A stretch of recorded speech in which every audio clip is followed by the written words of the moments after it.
Hi, I'm going to show you how to do a puff stitch. It's an interesting stitch because it has a woven look to it. That's if you use two colours. You can just use one colour if you want. The pattern is a multiple of 3 chain plus 2. So that means that however many puffs you want your row to be, you multiply that by 3 and add 2 more chain on. You start off with a single crochet into the second chain from the hook.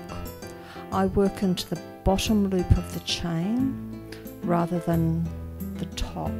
On the top of the stitch it looks like a knit stitch, and then there's a little loop underneath, and that's what I work into.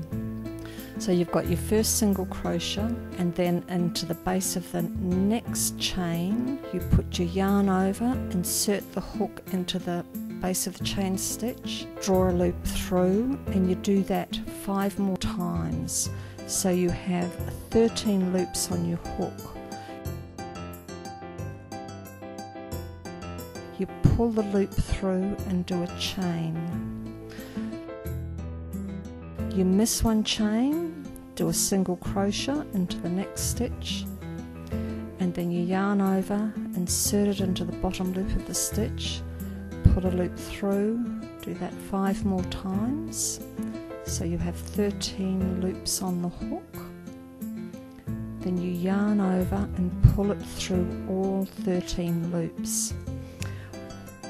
The first row is a lot more difficult than the other rows. When you've got your yarn over to pull through the loops, if you hold the base of the stitch between your thumb and forefinger and just wiggle the hook gently to pull it through. Can be a bit tricky, you know, practice it. Okay, so you miss a chain, put a single crochet in the next chain, yarn over, insert the hook, pull a thread through 5 more times, so that's 6 altogether.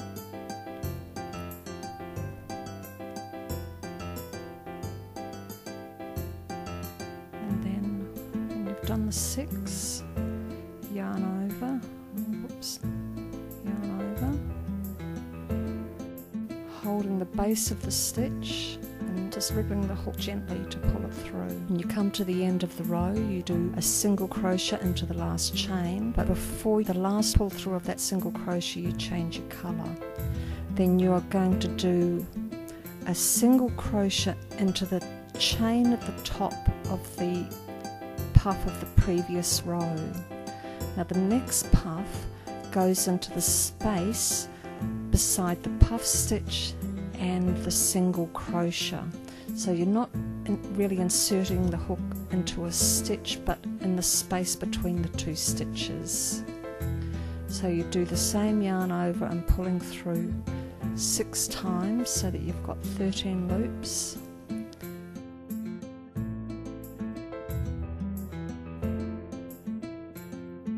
Just gently pull the hook through, still holding on to the base of the stitch to make it a little easier. You do a chain at the top of the puff and then a single crochet into the chain on the top of the previous puff. We're going to pop the needle through that space. I hope you can see that.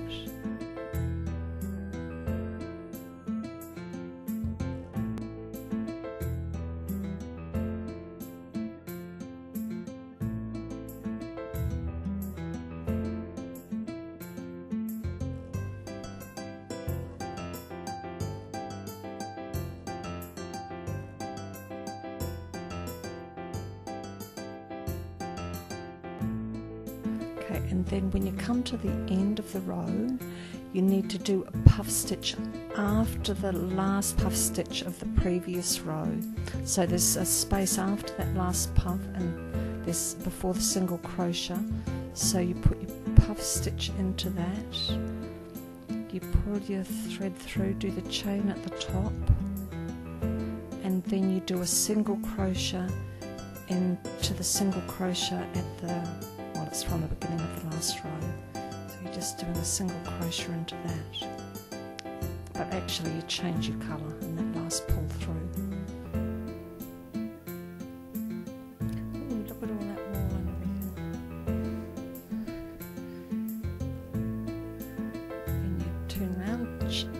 single crochet into the top of the chain on the top of the puff stitch, and puffing into the space between the puff and the single crochet.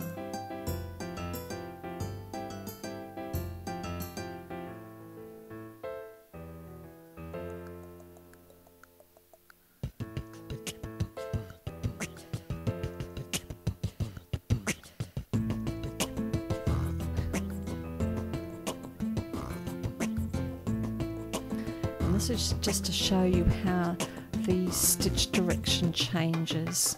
You can also see on the wrong side the green colour comes forward and the pink recedes, and then on the right side the pink comes forward and the green recedes. If you want it the other way around, you can, that very first row, you can just pop them through with your thumb if you want the green colour to be more prominent.